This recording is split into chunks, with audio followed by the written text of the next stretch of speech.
Em 1934, o Paraná viu nascer uma história de pioneirismo e compromisso com a mobilidade. Fundada para conectar pessoas e mercadorias, a Princesa dos Campos iniciou com o transporte de encomendas e passageiros. Quase um século depois, ela se orgulha de ser a maior empresa de transporte rodoviário do estado. Como empreender e administrar um negócio com tamanha tradição no mercado? É agora, no Virando o Jogo.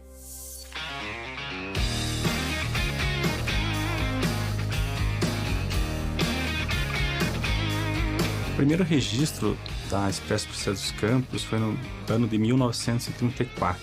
A empresa foi fundada pelo senhor Pedro Mesomo e a sua esposa, dona Rosa. Eles tinham em Guarapuava uma fábrica de latas. Falava que eram as jardineiras, né, faziam diligências entre a cidade de Guarapuava e Ponta Grossa. Logo, eles participaram de uma licitação dos Correios, considerando que eles faziam o transporte das postagens.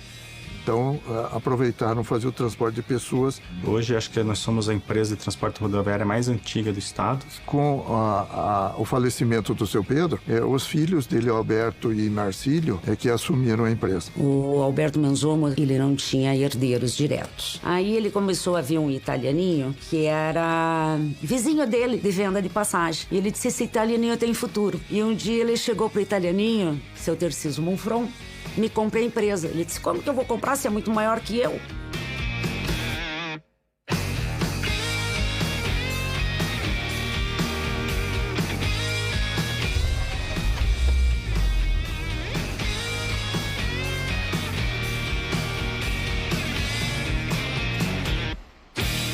A história da participação dos atuais acionistas é muito bonito, porque o seu Terciso Manfron, ele não tinha todos os recursos financeiros. Aí ele conversou com os sócios dele, disse, olha, caiu no meu colo a compra do Expresso Princesa dos Campos. Eles também se assustaram, como é que nós vamos comprar uma empresa muito maior do que a nossa? Aí a solução que meu pai achou, vamos convidar nossos primos em Curitiba. Os Gulim, os Alberti, os Manfron e os Baron, as 4 famílias. Adquiriu o Expresso Princesa dos Campos por volta de 1962. Nós temos 60 anos de história juntos. Quando nós assumimos a empresa, já era a empresa de número 1 do registro do Paraná, porque foi a primeira empresa do Paraná a registrar nos órgãos governamentais. Eu nasci na colônia em Tibagi. Eu vim para Ponta Grossa com 17 anos e já vim com o objetivo de trabalhar na empresa. Eu fui responsável pelo tráfego e manutenção, virou, resumindo, para a área operacional, né? O desenvolvimento dessa infraestrutura das estradas e a história das empresas de transporte rodoviário de passageiros, elas se confundem muito durante todos esses anos, né? Se você pegar na década de 40, de 30, né, a disponibilidade de automóveis, de carros era mínima. Nós tínhamos, na época, cerca de 500 motoristas. Final de semana, tinha época que nós chegávamos a soltar 35 ônibus de Ponta Grossa e Curitiba. A necessidade das pessoas se locomoverem foi suprida pelas empresas de transporte rodoviário. Com isso, a gente foi procurando outras localidades também para fazer o transporte de passageiros. Foi uma empresa que adquiriu muitas outras empresas.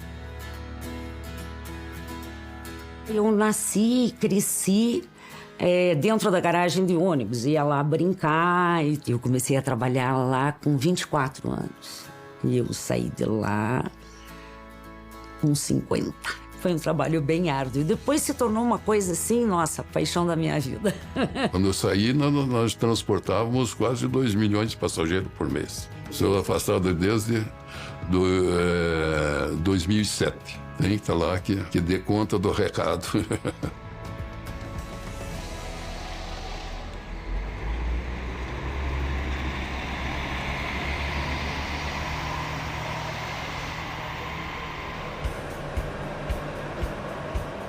O sistema de transporte é excessivamente regulado pelo governo. Não pode faltar responsabilidade, não pode faltar comprometimento, né?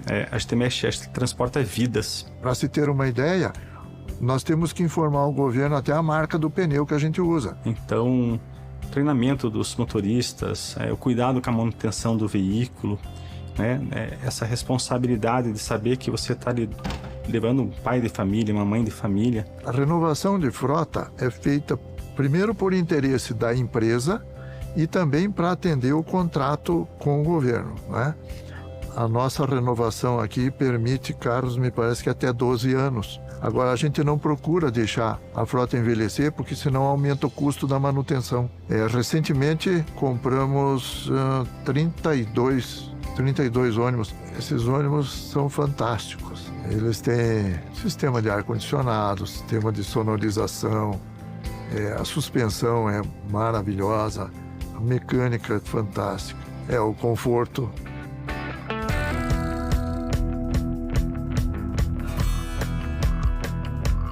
Os ônibus, quando chegam, primeiro eles chegam sujos por dentro e por fora, né? E desabastecidos. Então, quando ele entra, ele vai seguindo uma linha, como uma linha de produção. Daí nesse processo aí, quando o carro chega, quando o motorista chega de viagem, o atendente de frota vai fazer a recepção. Entrevistar o motorista, ver se tem algum problema no carro, né? Se não tiver, tudo bem, o motorista desce e vai fazer o serviço dele. E o atendente de frota continua. Vai fazer a vistoria, vai ver se tem avaria, se tem alguma batida, ou se não tiver, ele dá o processo normal. Vai fazer o abastecimento, né? E vai encaminhar para a higienização o carro para fazer a limpeza externa.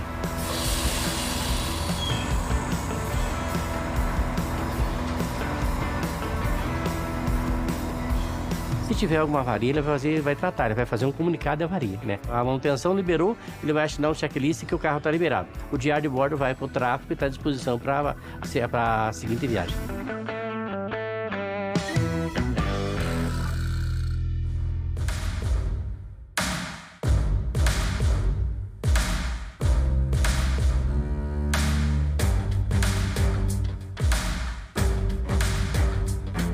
A operação de passageiro nos últimos anos, ela foi muito impactada com a digitalização também, né?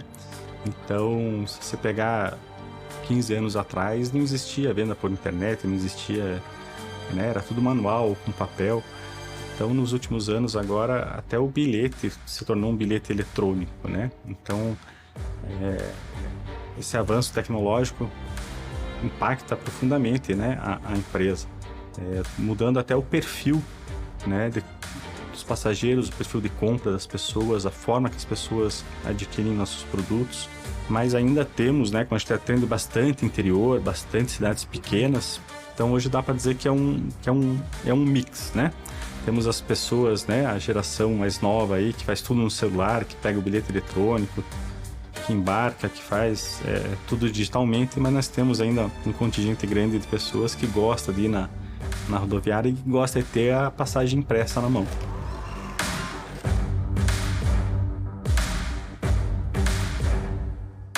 Eu comecei na área financeira, daqui a pouco, olha, precisa de alguém que atenda da área de estatística. Olha, mas assim, ninguém tem o dom para atender direito essa área de computação, se não quer assumir também o departamento de TI na época. E você vai pegando. Aí nós começamos a trabalhar com encomendas e até não era para mim. Um dia eu cheguei na sala da diretoria, me chamaram lá. Eu ainda não era diretora. Eles olharam para mim e disseram, olha, faz 3, 4 meses que nós estamos transportando e nós não soltamos nenhum faturamento. Você se vira e fatura. A gente rodou noite. Aí fez todo o faturamento em... Quem estava no cargo levou 4 meses, não conseguiu. Nós levamos menos de 20 dias e conseguimos soltar o faturamento. Eu cuido hoje de toda a distribuição das cargas e encomendas. Atendemos toda a região Sul, São Paulo, Goiás e Distrito Federal. Hoje a estrutura tem como principal objetivo, né, a rapidez, a agilidade, o prazo de entrega, o atendimento ao cliente. O nosso principal perfil de carga é a carga fracionada, é o pacotinho. Esse é o nosso grande negócio.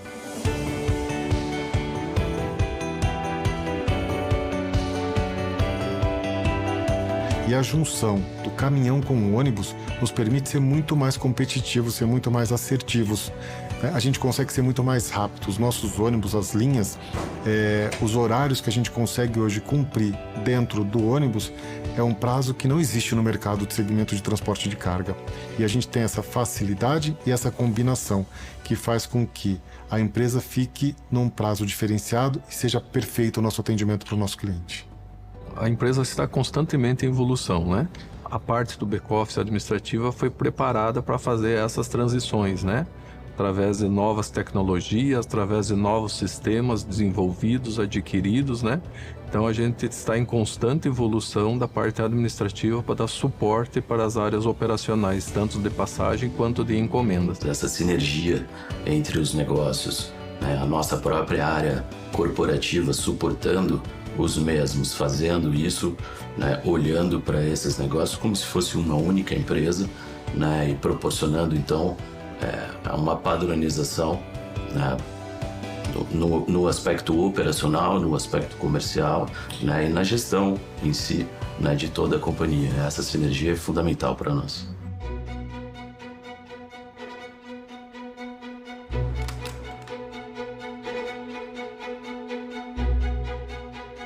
No passado, quando eles adquiriram, eles tinham os próprios donos eram que geriam a empresa.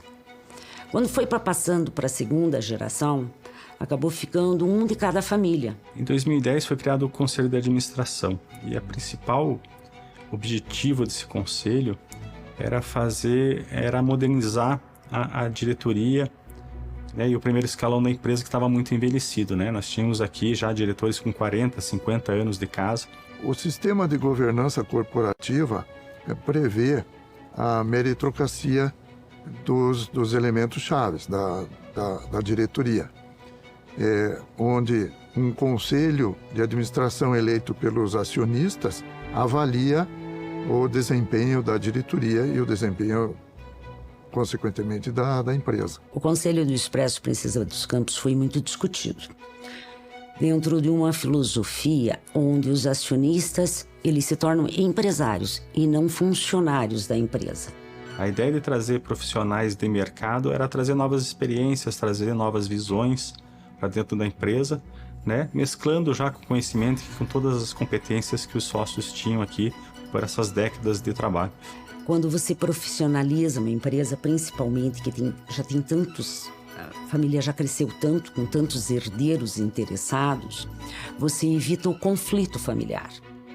E isso ajuda a perenizar a empresa. O Conselho viu a necessidade de fazer essa virada de jogo mesmo, né? De trazer mais oxigênio, trazer pessoas novas para dentro da empresa. E foi aqui que me convidaram para fazer parte desse time, dessa renovação do Expresso Princesa dos Campos. Bom, se tudo der certo aqui, ele vai por 6. Se comparar março com março, eu dobro. Mais do que dobrou a receita. Mais do que dobrou a receita. Aqui é acumulado, né? Acumulado. Na verdade, acumulando. Vai acumulando. Então a gente está mais... Acumulado março de 23, 1.500.000. Março de 24, 3.133. Então ele vai para 15, ele acha, esse ano. Esse é o plano dele? Não deve ir para 15, mas deve chegar perto de uns 12. No setor de transporte de passageiros, a pandemia afetou severamente, né? Estávamos num período que tinha várias restrições municipais, estaduais para a circulação de pessoas. Tinha estados que proibiram 100% a circulação de ônibus. Nós chegamos no alto da pandemia que ia parar 100% o transporte de passageiros. Ficamos 8 dias parados. Então tivemos que começar a empresa praticamente do zero de novo, né?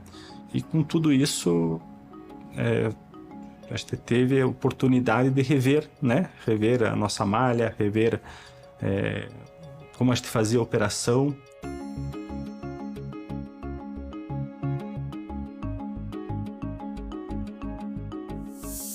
Após 4 meses sem faturar, a Princesa dos Campos enfrentou o desafio de alcançar o faturamento em menos de um mês. E conseguiu! Esse marco iniciou uma transformação na empresa, trazendo empresários externos para liderar a gestão em um processo que durou uma década. Mas o verdadeiro teste veio com a pandemia, que abalou e muito o setor de transportes. Depois do intervalo, voltamos com a continuação dessa história. Não saia daí! Depois do período desafiador da pandemia, a Princesa dos Campos colheu importantes aprendizados para a administração da empresa e a melhoria dos serviços prestados. Quais foram essas mudanças? É o que você vai ver agora.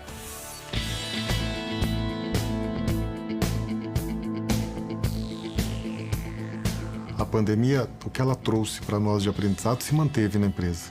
Então entendemos que os benefícios de uma pandemia ou de uma grande crise que nos obriga a reestruturar, nos obriga a mudar, nos obriga a organizar de forma a ser mais assertivo, de ser mais efetivo com os nossos clientes, permeia de forma definitiva na empresa. Então a gente consegue hoje ser mais econômico, ser mais pontual, né, e atender o cliente de forma mais satisfatória. A gente conseguiu uma otimização do uso da frota, incorporando linhas, né? Então linhas menores que eram sobrepostas por linhas maiores, foram incorporadas uma linha dentro da outra. A gente conseguiu alongar algumas linhas, né?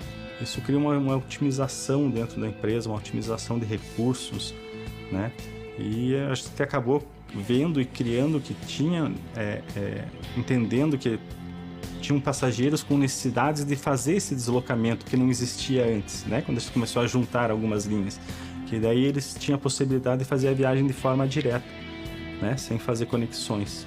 Então isso foi uma grande melhoria, tanto para nós como para o passageiro também. E no final, foi um grande aprendizado e a gente com certeza saiu muito melhor do que a gente entrou na pandemia, né? A gente conseguiu fazer de uma coisa negativa, que foi a pandemia, foi uma coisa horrorosa, acho que no mundo inteiro, mas a gente conseguiu dar mais qualidade para o nosso serviço, né? A gente conseguiu se reconstruir durante a pandemia.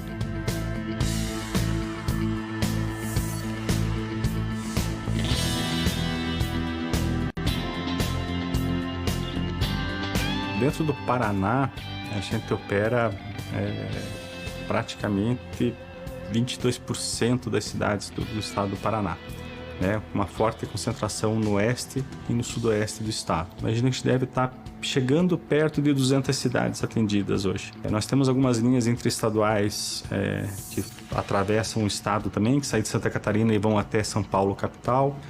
Nós temos linhas que ligam Curitiba a Registro. Dentro do meu guarda-chuva de transporte de passageiro, nós temos a Cantelli, que é uma empresa da Princesa dos Campos. Ela tem uma linha que sai do Rio Grande do Sul e vai até a Bahia. São 46 horas de viagem, então atravessa 7 estados, mais o Distrito Federal. E temos também daí o turismo, né? E daí o turismo ele pode atender qualquer parte do Brasil, do Mercosul, aqui, Paraguai, Argentina, que a gente consegue fazer viagens nacionais e internacionais com a nossa frota.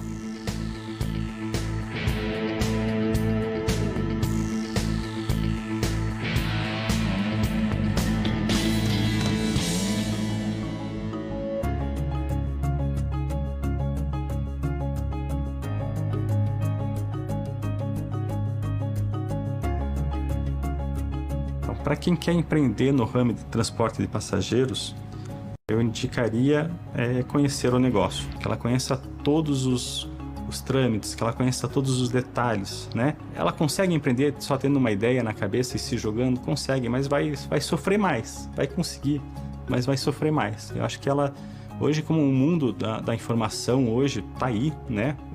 O acesso à informação hoje é muito fácil. Então, acho que a pessoa hoje, para empreender com mais segurança, ela tem que ir atrás dessa informação, né? Lógico, tem coisas que a gente só aprende na vida, né? Só tropeçando e caindo e levantando de novo. Mas acho que hoje, como a informação é muito fácil, muito acessível, eu diria para ela, vai atrás da informação, tenta entender como é que o teu negócio se comporta, né? Qual que é o ciclo de maturidade do negócio, que você vai ter muito mais chance de ter sucesso. O transporte é logística. Nós primeiro temos que saber qual é o destino do passageiro. Os passageiros costumam ir de onde a onde, não é? Por exemplo, esta empresa é muito focada no interior do estado, diferente de empresas que focam, por exemplo, no litoral, que são mais demandadas no carnaval, festas de final de ano, férias de verão. Então, a questão da logística é essencial.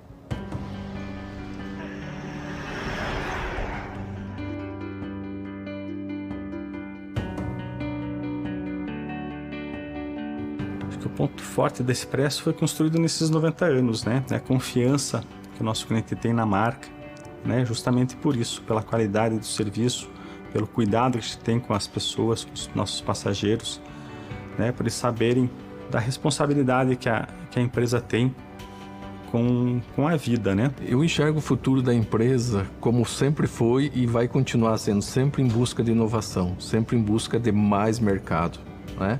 A empresa não está parada, nunca esteve estagnada. Eu imagino ela maior e mais pungente do que esse ano que ela completa os 90 anos dela, né? Eu acredito que a parte de cargas e encomendas tem um Brasil inteiro para ser desbravado ainda, né? Acredito que na parte de passagens a gente deve continuar com o crescimento da forma que ela foi conduzida por toda essa história da Princesa, né? Com novas aquisições de empresas, incorporando novas linhas, novos destinos. Temos um plano de expansão, né, que está em curso já nesse ano, né, com uma ampliação da nossa atividade no estado de Santa Catarina. Então devemos continuar trabalhando muito forte, né, para oferecer aos nossos clientes soluções agora em novas localidades. Tudo isso suportado por um processo de valorização dos nossos colaboradores, tornando um ambiente que favoreça aí a performance das nossas pessoas, né, nessa troca que é importante entre empresa e colaborador. E criando também outros serviços, né? Nós temos muita oportunidade nos fretamentos. O fretamento de turismo foi algo que voltou com muita força pós-pandemia, né? O turismo de ônibus voltou muito forte. Nós fazemos atendimento a grandes empresas, fazendo transporte de funcionários também, é outro nicho de mercado que nós estamos crescendo bastante nesses últimos anos. Então eu acredito que lá em 2034 nós teremos uma Princesa dos Campos ainda maior, ainda mais consolidada nesse mercado de transporte, e uma empresa que eu imagino que tenha saúde para superar os 100 anos, com certeza. Então eu sempre brinco com a geração que está assumindo agora. Olha, meu pai virou o jogo lá atrás, a gente conservou, e eu quero ver o que vocês vão fazer. Vocês têm uma baita de uma responsabilidade aí. Com quase 100 anos de história, a Princesa dos Campos mostrou que é possível virar o jogo, mesmo diante dos maiores desafios e mudança de gerações. Ao longo dos anos, a empresa adotou tecnologias, expandiu negócios e planeja se reinventar para continuar virando o jogo. Uma trajetória de sucesso que segue firme rumo ao futuro. Eu fico por aqui. E a você, obrigado pela companhia.